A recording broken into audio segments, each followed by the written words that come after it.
They charge the herd to scatter it and isolate the victim. And when that one starts to flee, the wild dog at the head of the pack takes after it at speeds of 50 kilometers an hour, 30 miles per hour. Their strength is in their numbers. The chief directs the whole procedure, but actually getting the prey is seldom as easy as it first appears. They succeed in 2 out of 3 hunts. Zebras know how to defend themselves. Their hooves are hard horn and they can use them effectively as powerful weapons against attacking predators.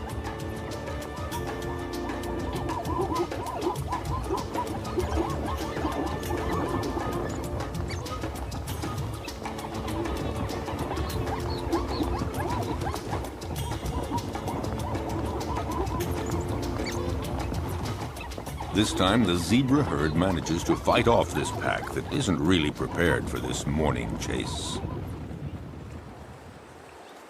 Herbivorous animals know how to put up a good defense. Elephants stand very tall, and they fear none. But the others have to learn the behavior patterns of their potential predators. They know when they're hunting and when they're not. So it's common to see a herd of zebras calmly munching plants just a few feet from a relaxing lioness. But the zebras are watchful all the same. The stallion stands slightly apart like a sentinel.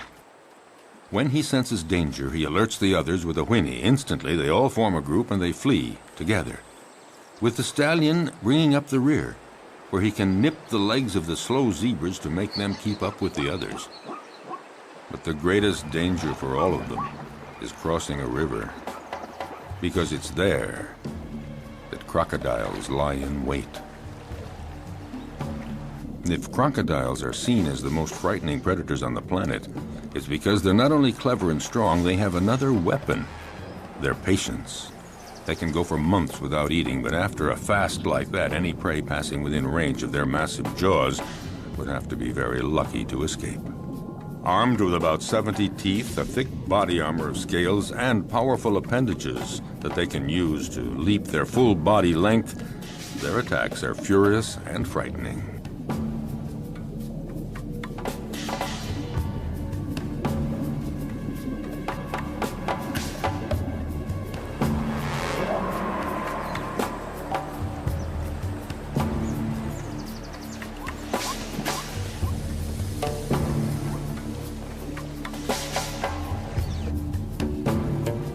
Their body submerged to surface level in a river or a pond makes them almost undetectable, just a part of the environment, until they surprise their victim.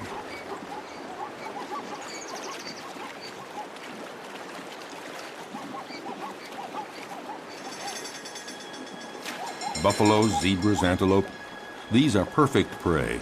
And slippery shoreline mud or steep riverbanks often make it hard for the prey to get away.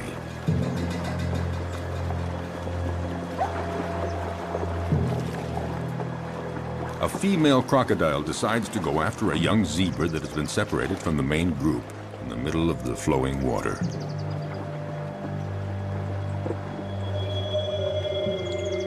It's not a fair fight. Alone, terrified and wounded in the river, the animal doesn't know where to go or how to get away.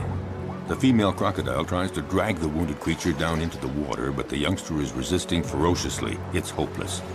The crocodile has to have a better hold. The prey might get away. Whatever it takes, she has to get a firmer grip with her jaws, and in those few seconds, the zebra could get away.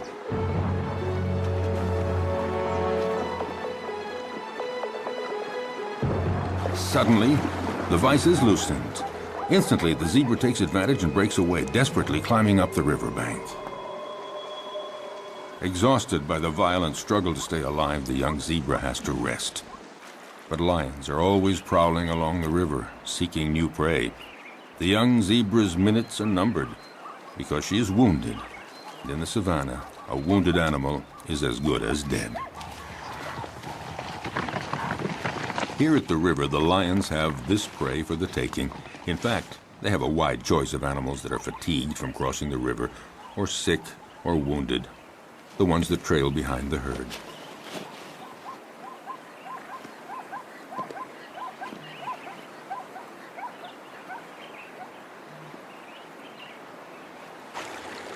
As for the crocodiles, they gather around the only crossing point for the animals. A zebra sounds an alarm to warn the others. But the crocodiles are well aware. They know all they have to do is lie in the water and wait. Sooner or later, the next grazing animals will give in to the strong temptation to cross. It might be Thompson gazelles, eager to find that greener grass on the other side. For them, crossing the river is a real adventure. They're too small to resist the current. They wait, hesitating to take the first step. But for all their fear and reticence, the lure of the wonders sure to be found on the other side becomes too strong. The ones motivated by frantic urges to migrate often pay for their audacity with their lives. Sharing meals is a well-established tradition among crocodiles. A female comes to the party, but the prey isn't big enough for two. You don't share a gazelle. Resigned to this, the guest has only to reach the riverbank and participate in a crocodile's favorite pastime, the siesta.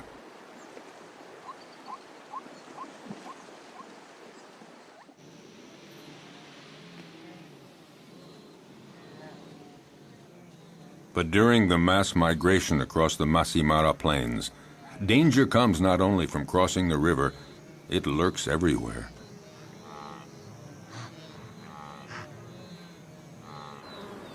A well-organized pack of wild dogs attacks a young gnu.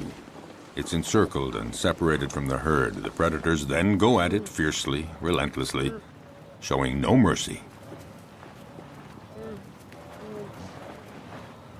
The gnu is exhausted. It's time for the kill. At one point, the animal nearly falls to the ground. One of the wild dogs seizes a hoof. And finally, the creature drops. Often, the attackers will hold the muffle of the prey tight until it stops all movement.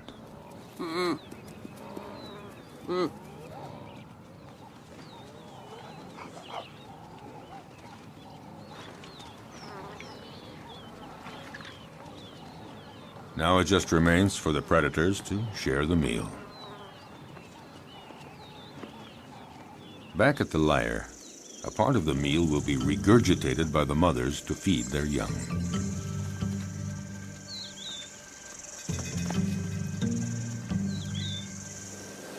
It may seem that predators are ruthless. They show no mercy at all. But they kill only when they're hungry. Their potential prey senses this. As we saw, herds are often oblivious to lions walking almost beside them. But if a herd senses that a lion is hungry, they are away and fast.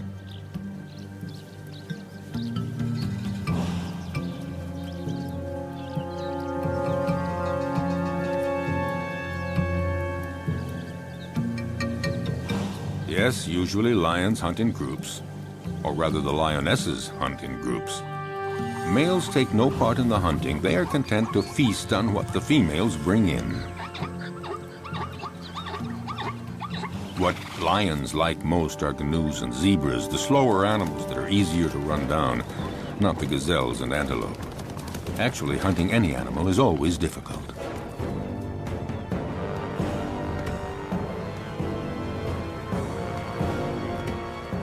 When hunting in groups, lionesses lie in wait, upwind, but one is stationed downwind.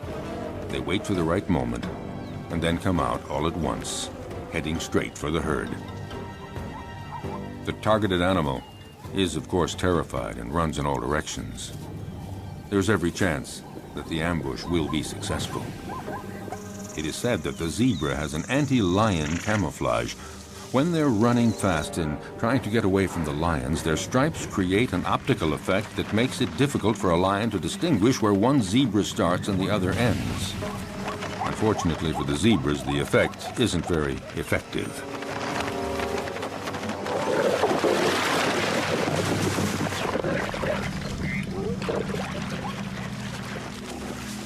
A lioness kills by strangulation, and it's a slow death. The victim tries to get breath. It might take 10 minutes before the animal dies. The success score for females that hunt alone is fairly low. It's about 17%, one kill in every 5 attempts. This makes the survival of the lion cubs fairly uncertain. It's not surprising that they prefer hunting in groups. Today, the lionesses and the cubs are eating as fast as they can before a male comes along to take his share. When a male is present, he is always served first. But this time, Mom and the kids will have full stomachs. All the same, the odor of the carcass draws famished hyenas.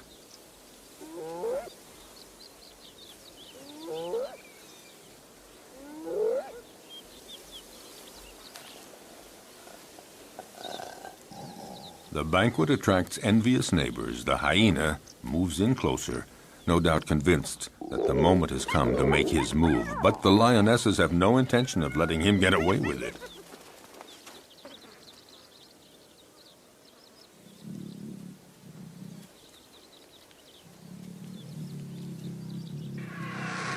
He's going to have to wait until the lion family has had its fill, and then he will move in to find they have left him a few bare bones.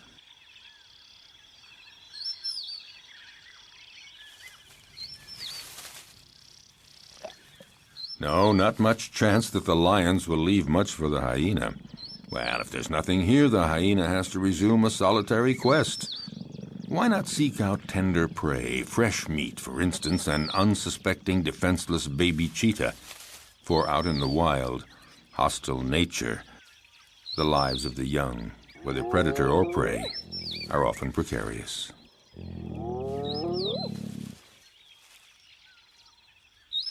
However, the hyena just might have a difficult and dangerous fight with the mother. Intimidation, dissuasion, will he dare?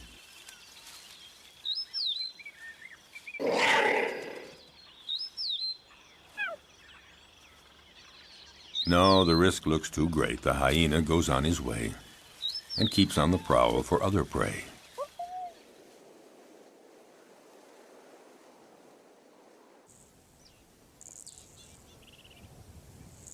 His courage seems to have deserted him for trying another attack. Off the hyena goes looking for any food to quell the pangs of hunger. Once the danger is over, the mother cheetah is required to leave her little ones and go off to hunt. But will they be there when she returns? In the savannah, cruel choices have to be made. The hyena appears to have gone off and is now far enough away. The cheetah has to go for it. A quick hunt and then back to the lair.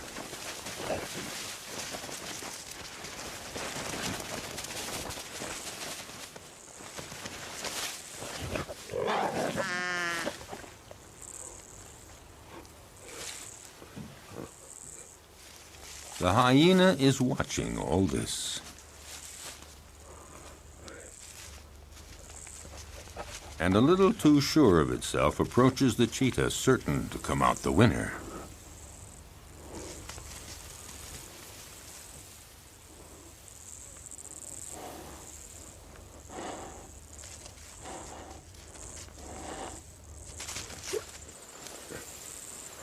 But just then, a new character walks on stage, one that was not expected, a lioness. This one is really sure of herself and determined to turn the situation to her advantage. Nobody dares attack her. The hyena and the cheetah are left on their own.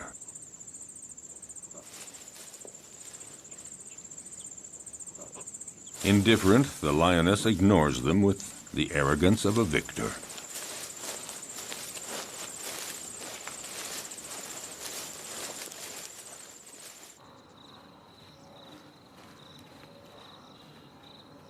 Vexed, the hyena, again, goes off to a safe distance. Out of breath, the cheetah isn't too sure that she'll have a meal today. She'd better just go back to her little ones, or maybe make one last attempt under the watchful gaze of the hyena, who more than ever is looking for his slightest chance. By now, other hyenas are present, curious to see how well the cheetah will do. With energy born of hopelessness, the cheetah begins a frantic chase in pursuit of a canoe, but she lacks conviction and is too soon out of breath.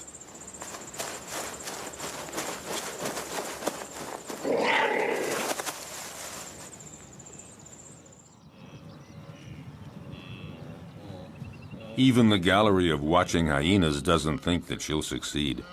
However, they join others of their pack and profit from the panic caused by the cheetah to attack a wounded gnu. The lone hyena would very much like to join the party. Well, aren't there cordial relations among all members of the same species?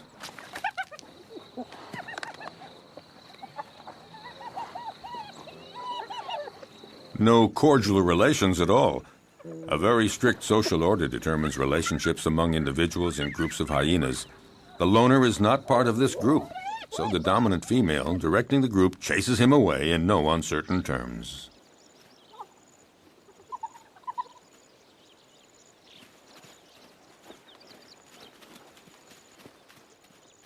Nothing can be done, so it's best just to melt away into the distance.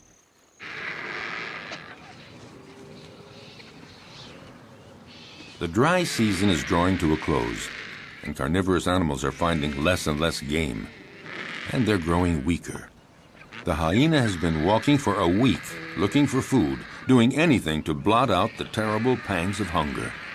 He has just about enough strength to stand up and return to his lair.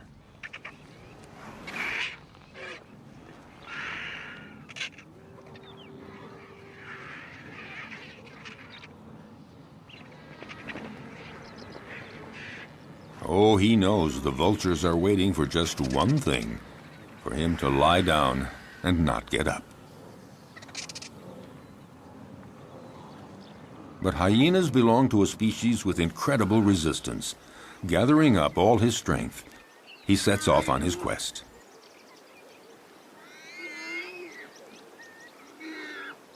He isn't lucky and doesn't have the strength of a lion, but all the same, his plight isn't so bad compared to that of the warthog that the lioness has no hesitation in devouring while still alive.